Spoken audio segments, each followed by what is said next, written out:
And welcome to Part-Time Nerd Podcast with me, your host, Alan. And joining me today, the great Mr. Peezy. How are you doing today, sir? I'm doing good, brother. How you doing? You know what? I am living the dream. We got done. We're here to talk about Shang Chi. We're getting into it. We're here. We're going to talk about Shang Chi. Saw this movie yesterday. I'm just going to tell you right now, I absolutely love this movie. There will be some spoilers in this, so if you haven't watched it yet, just hit the like, come back later, watch it after you've seen it, so that you can go ahead and comment and tell me how much you love the movie. I know you loved it. Let's get into it. What are your thoughts? What'd you like? Let's go, Peezy. What did I like? Dude, what didn't I like? I mean, first off, I went in there. I didn't really have high expectations because I didn't really know what to expect because they have never obviously done a movie like this, but I knew it was Marvel. I know the actor was good, like the main guy. I forget his actual name, but like I know he was great. So I went in thinking, okay, this is going to be solid, but I left there like blown away at how good it was, how well it was put together, how good the story flowed, how good the movie flowed, how ridiculous the action might be. Literally the best fight scenes I've seen of any Marvel movie. Oh yeah, definitely. It definitely was. And you've got with it you're going to kind of like what they did with Guardians of the Galaxy, right? You're bringing in a character that is not popular or mainstream. He's been around. Shang-Chi's been around for a long time. Mm-hmm. But unless you're a big comic book fan and have read the comics, you don't really know who he is. I'm a big comic book fan. I knew who he was, but I didn't know a ton about him. And I feel like they did a good job with it, not bogging down as an origin story, but it's still an origin story, but bringing it in quick and fast and hard. Like, let's get into this. Here's how we're going. Let's go. They did a lot of back and forth with present day and the backstory. So you never got like tired of watching one or the other. Like they would literally like intertwine it and it would fit with the story perfectly, where they would give you the past and then they give you the present, and then something would happen in the present to trigger the memory from the past. And it just all interwove so well. Like so well. I literally have goosebumps thinking about how good the movie was. Like they did it so great. I like the director. I give him a round of applause because I haven't seen anything like that in years, honestly. Yeah, and it puts off those. You've got the comedy that you've been having, but not overboard, that you've been having with the Marvel movies that they're known for. Just the levity, bringing down the situation from time to time, keeping the movie light while keeping you entertained. The storytelling aspect of it, the callbacks, like the 10 Rings goes all the way back to Iron Man, the first Iron. That's the group that was holding Tony Stark hostage in Iron Man 1. So this has been that's the crazy thing is they knew they were going to do something with the 10 Rings with the very first movie that they did. You just had to wait 20 years or whatever it's been to get to that point. It's crazy. Like the first time you saw the logo was literally when they had him hostage, Tony, and like the first movie that, and like it's so crazy how they tied everything in. And spoiler alert, to bring in the dude who was portraying the Mandarin Yes. also into the movie, and it was so good. Like just Shang-Chi and Kate were like a great team, like great. I love the two of them together, but when you brought him into, like the dynamic was it was gold. They managed to keep comedy with this crazy kung fu action like you've never seen before. Like I'll tell you what, that scaffold scene. Oh, dude.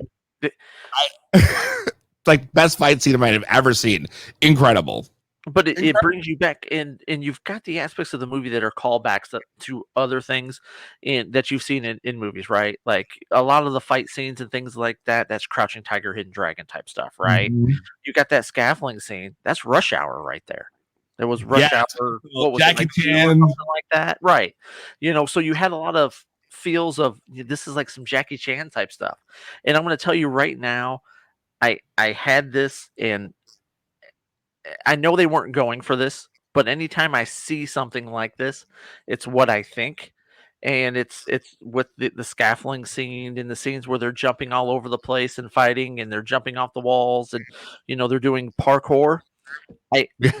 I think The Office, and all I can hear is Michael Scott and Dwight and Andy doing a fake cartwheels, yelling parkour when they're done. Like Leapfrog and shit. just right, jumping off the thing into the trash into the dumpster and on top of the boxes and Parkour. and just saying and that's it's not a slight against the movie, it's just how I'm wired. Like, I've seen that episode so many times from The Office, Oh yeah. and I die laughing every time I see that episode, and now when I see a movie that has those aspects in it, that's what's going off in my head. I'm just Yeah. thinking in my head, "Parkour," and almost doing, like, a kind of trying to do a cartwheel or leapfrogging somebody and just yelling "Parkour," but it doesn't take away from the movie, that's just something that's inside my head. But I No, I I feel like the movie was just the scenes were just amazing. I can't imagine how much prep went into putting that together.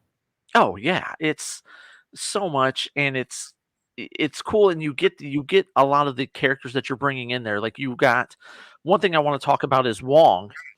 I absolutely love Wong, I think he's an awesome character. Um, he's essentially it's almost like they're setting him up as, like, the new Phil Coulson. Yeah, Like, he's showing up in a lot of different spots now and all over the universe, and I kind of like it though because he's such a good character and he's so funny. he's so great, and you've got the scene where he's fighting Abomination, and everyone's like when they show that in the trailers, they're like, "Oh my gosh, Abomination and Wong are fighting," and then you find out they're buddies. Wong and Abomination are buddies. So Abomination has had almost this since the last time you've seen him in the Incredible Hulk back in before it was really considered not really Oh, part of the the original one, MCU, yeah. right? Mm-hmm. But he's had that redemption because he was a bad guy in that first one. You hadn't seen him in forever, and now you're bringing him back, and he's part of. Wong knows him, so are we going to get some more of him? You've got at the end, where I'm jumping all over the place, but you've got Okay. that. You've got at the end, you've got the end credit scene. The first one, there's two. Make sure you stay all the way through. But the first one, where at the end of the movie, Wong comes and gets Shang Chi and Kate, and they go back to the Sanctum, and you've got Captain Marvel, and not Hulk, but Bruce Banner. So things have happened with Banner because they kind of reached that agreement to be, the Professor Hulk, and Right. then the events of Endgame happen, and now he's back to Bruce Banner, and his hand doesn't look as bad. Like his hand's recovering, his arm is. Look up Um, this thing though. yeah, it's still up in a sling, but it's not shriveled and like it was, right? Right. Um, and you've got Captain Marvel there, and they're dissecting the 10 rings, and what are these? They're trying to figure out what type of power this is and how far back it goes. And there's so many different theories out there on that. Like, are they signaling because it's putting out a signal and calling? Is it calling Galactus? That's some people's train of thought. Some people are like, well, there's 10 rings and there's 10 Eternals. So do the rings belong to the Eternals, which is a movie we're going to get later this year? We get that Oh, one that's a in good one. I didn't think about that. November is when we get that movie, because we've got Venom next month, Spider-Man in November, and Eternals in December. So we've got a nice strong 3 months coming up for us.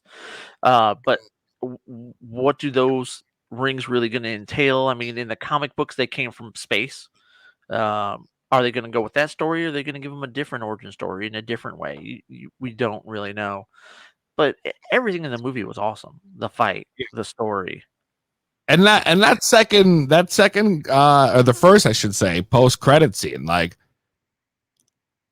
it seems to be like obviously Shang-Chi is going to be like a big part of the Yes. MCU going forward.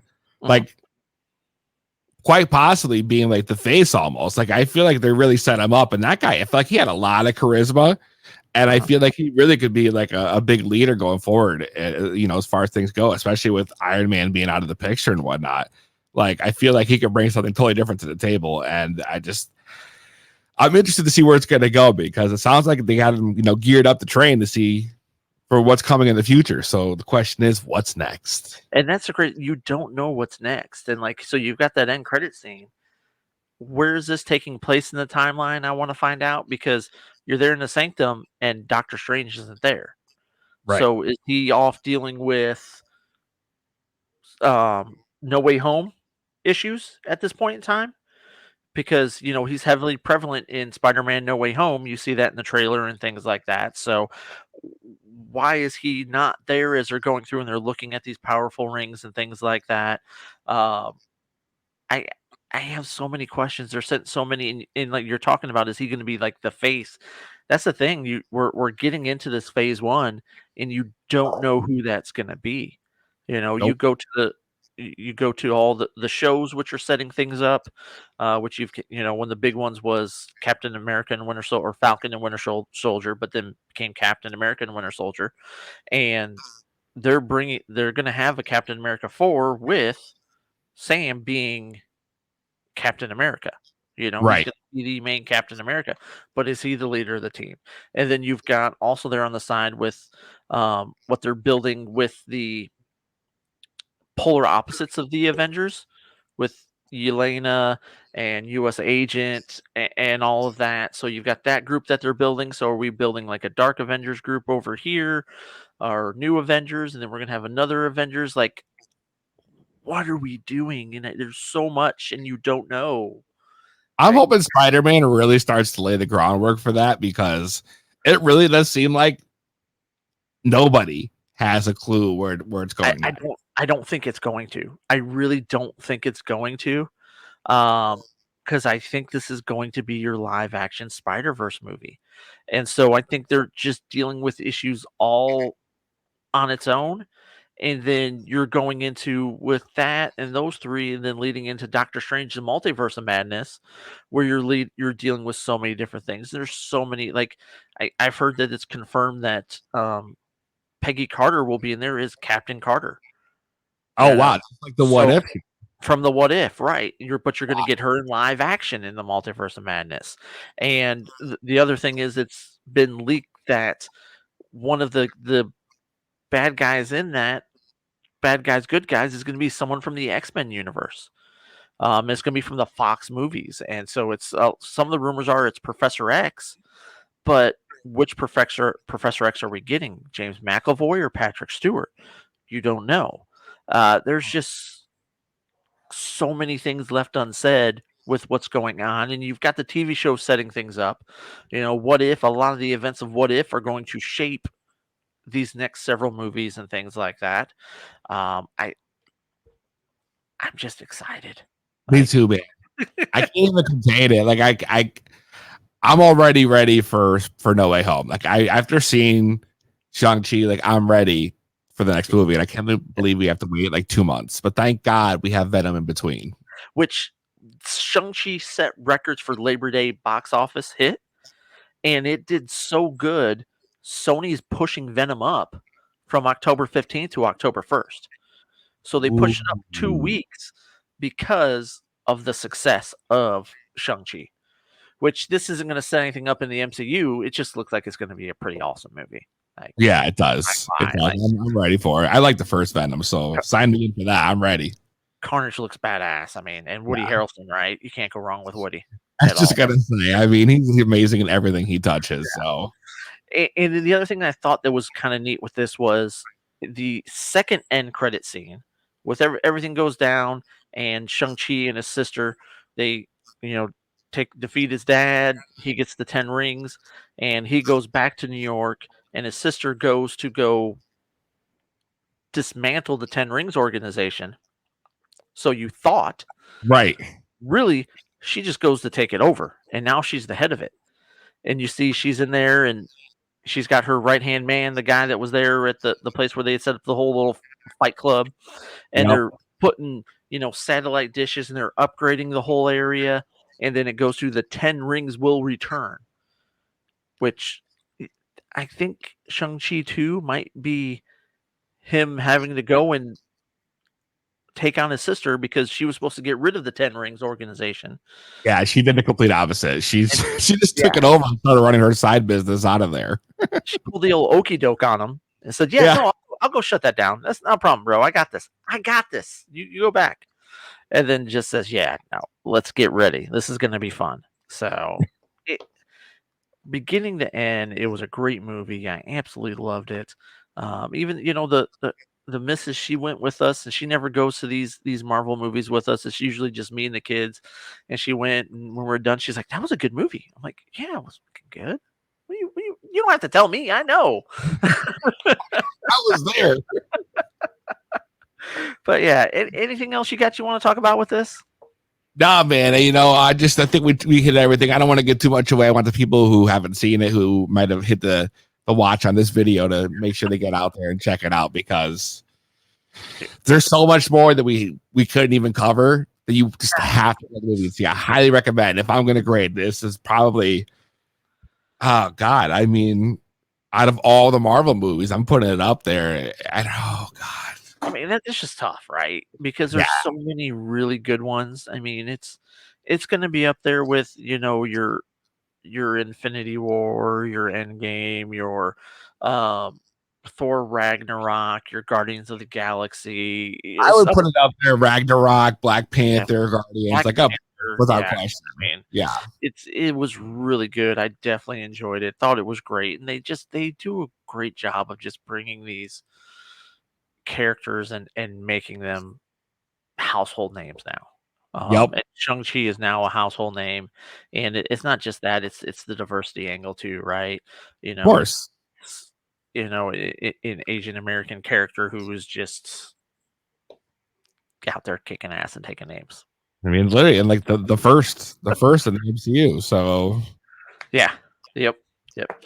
All right, guys. But hey, thank you so much for watching. Make sure you like, share, subscribe, all that fun stuff. Until next time, I'll talk to you guys later. Deuces.